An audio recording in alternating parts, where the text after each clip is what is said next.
No, pozdravljeni in zelo sem vesela, da se udeležim tega dogodka in na splošno, da se o etičnih vprašanjih vse več govori. Jaz bom danes povedala malo o delu druge komisije za etiko, ne o tem, kar smo zdajle poslušali. In to je komisija za etiko, ki se prav tiče dela z ljudmi. Imamo svojo komisijo, namreč komisijo za etiko v raziskavah, ki vključuje delo z ljudmi na Univerzi v Ljubljani. Sama sem sicer tudi članica takšne komisije za etiko v raziskovanju na Ekonomski fakulteti in tudi na Ekonomski fakulteti in na fakulteti za upravo predavam metodologijo oziroma etično zastavljanje raziskovalnih vprašanj.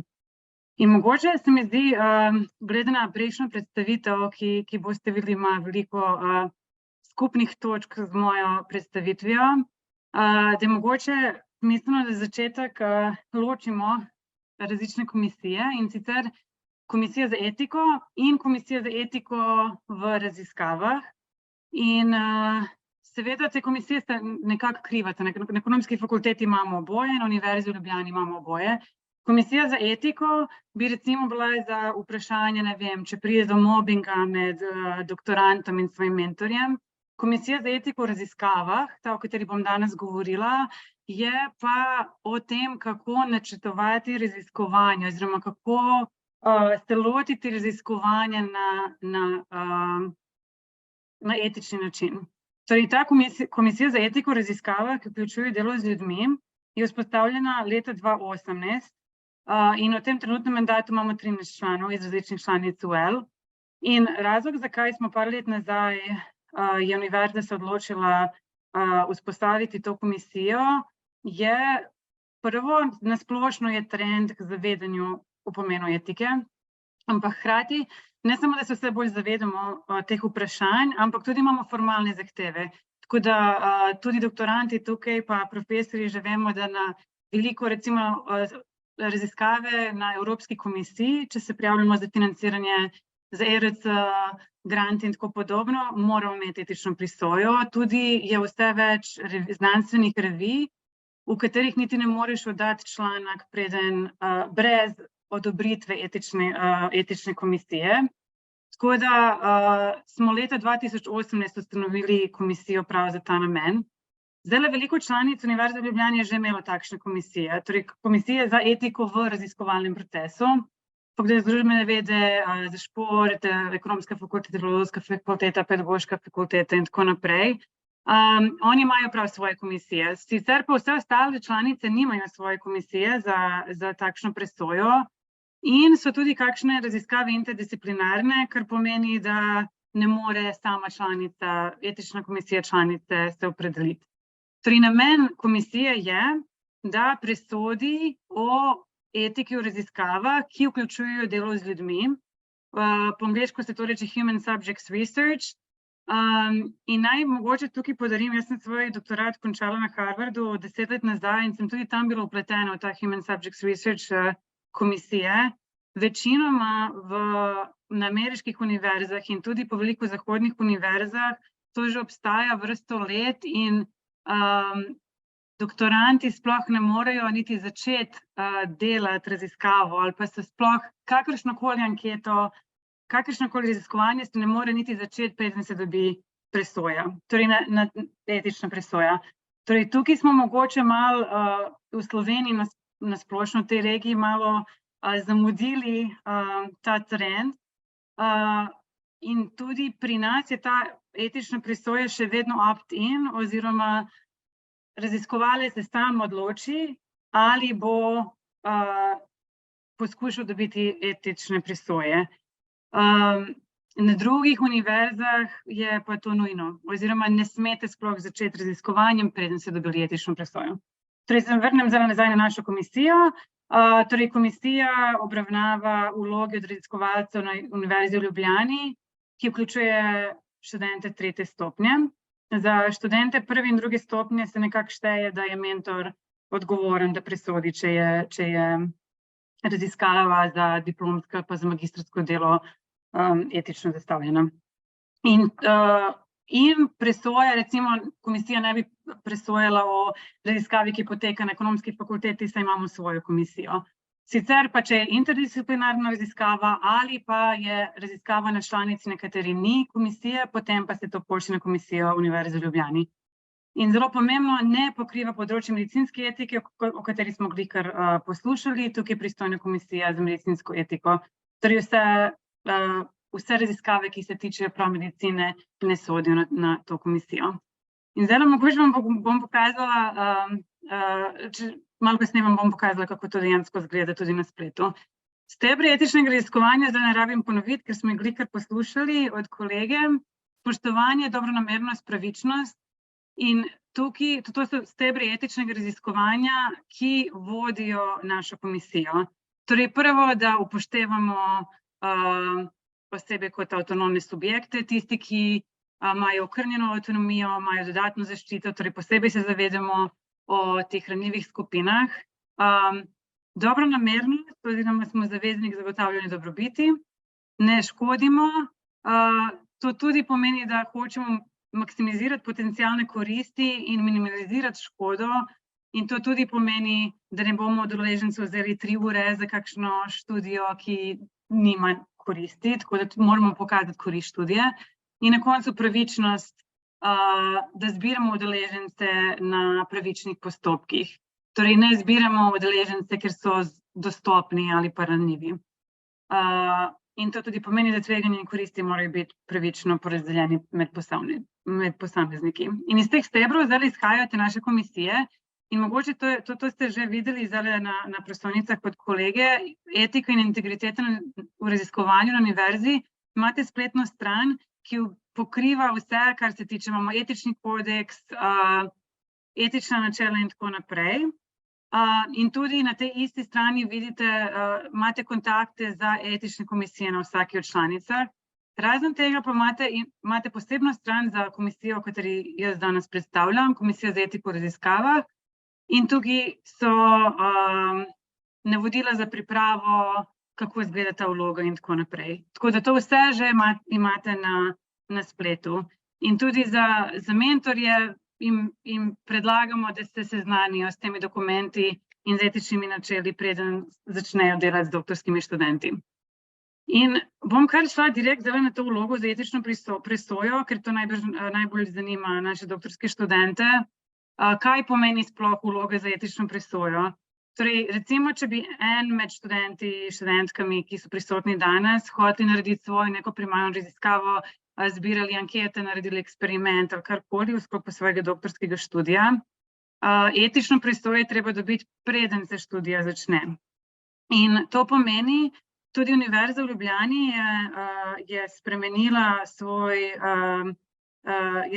pravila za doktorske dispozicije, tako da če bi vi oddali doktorsko dispozicijo, v kateri ste recimo videli, da delate z mladoletnimi osebami, da delate z ranljivimi skupinami, vi morate že v trenutku oddaje dispozicije, doktorske dispozicije, tudi priložiti presojo od naše etične komisije ali pa etične komisije na vaši članici.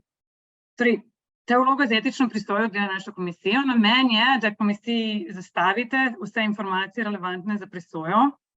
In to tako izgleda, da komisija pregleda vašo vlogo in vas svetuje oziroma vam pomaga identificirati, kateri deli vaše raziskave mogoče niso še dovolj dobro zastavljeni. In zdaj, če gremo čisto na hitro čez, kot predtem navodila za vlogo izgledajo kar obsežna, ampak načeloma imamo enih 8 točk, ki so res pomembne. Prvo podate osnovne podatke o vlogi in to je zelo pomembno za doktorske študente, da se vloga oddaje skupaj z mentorjem oziroma mentor mora biti med prijemniki te vloge.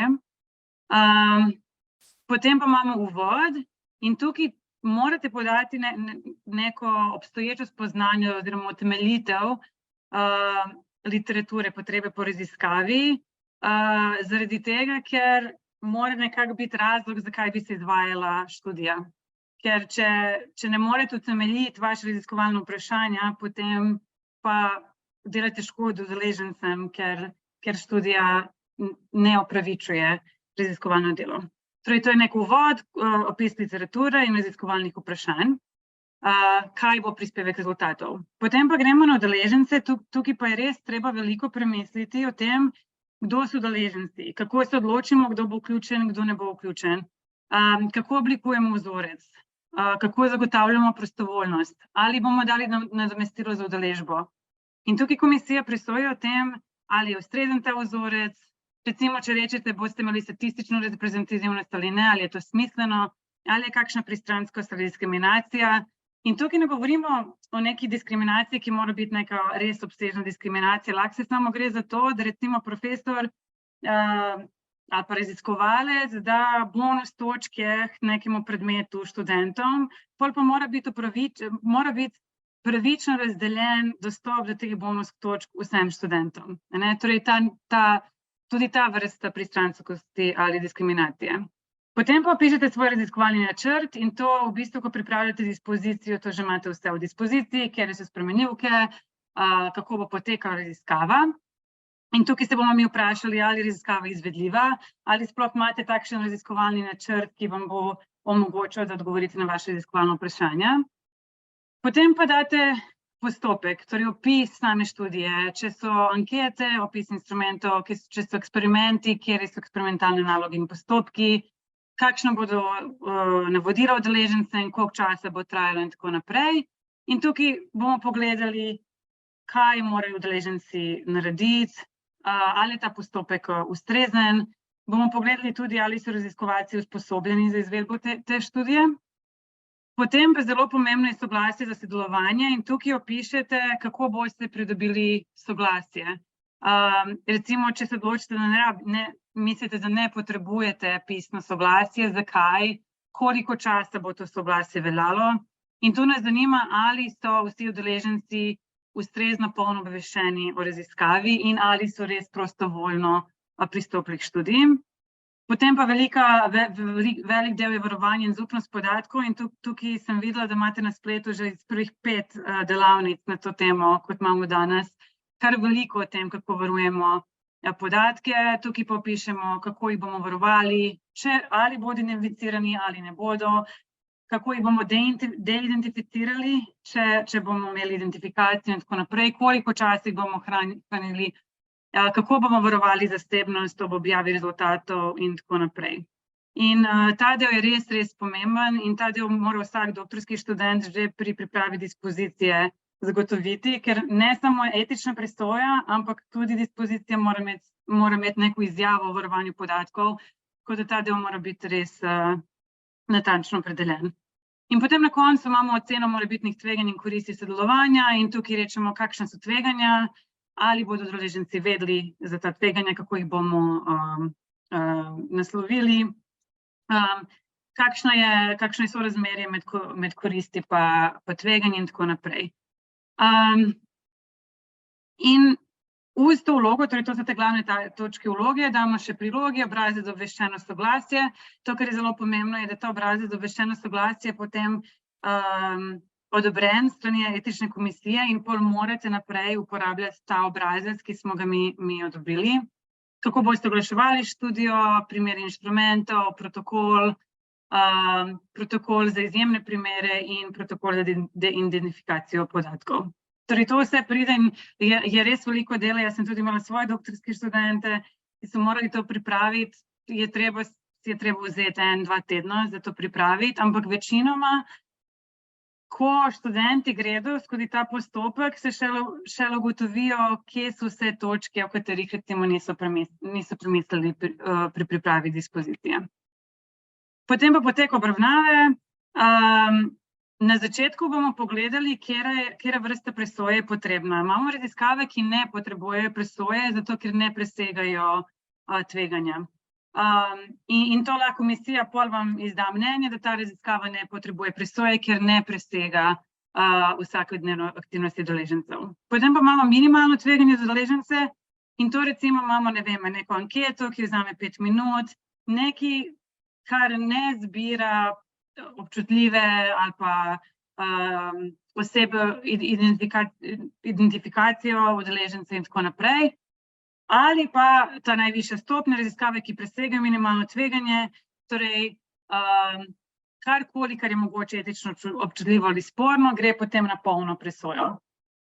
Torej, to je te 3 vrste etične presoje, vi pošljete vlogo, v 30 dnevih od prejema formalno popolne vloge se odločamo, potem ponavadi treba dopolniti vlogo, pa jo vrnete, takrat imamo še 14 dni. In če dobite pozitivno oceno, dobite potrdilo o etični ustreznosti predlagane raziskave in vam potrdimo ta obrazec obveščeno soglasje.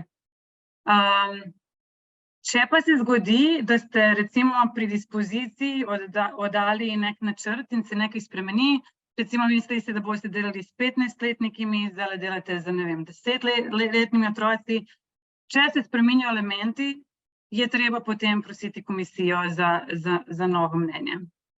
In to je potek obravnave.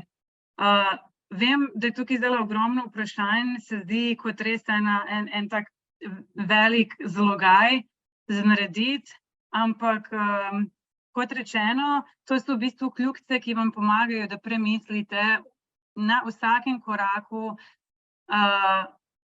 o kakšnih etičnih vidikih mogoče niste premislili, in to ni samo za doktorske študente, tudi za profesorje, ki recimo se navadi, da gredo kar v veliko dvorano, razdelijo neko anketo študentom, študenti zdaj ne morejo reči, jaz nočem izpolniti vaše ankete, torej nismo zagotovili študentom udeležencem možnost, da ne sodelujejo oziroma da izstopijo iz študija in tako naprej, tako da so to v bistvu bolj smernice, da vam pomagajo, da pravilno zastavite študijo. In jaz bi vsekakor, čeprav je to trenutno nekako opcijsko zastavljeno, oziroma za tiste, ki imajo bolj občutljiva vprašanja, že zdaj morate to v dispozicije imeti, je boljše vnaprej razmišljati o tem, kakor da napišete članek, ga oddate v revijo in ugotovite, da brez etične presoje v bistvu ne morete naprej. Posebej, če se gre za kakšen Horizon ali pa European Commission projekt, ker je ta etična presoja nujna. Tukaj bom končala, sem seveda odprta za vprašanja.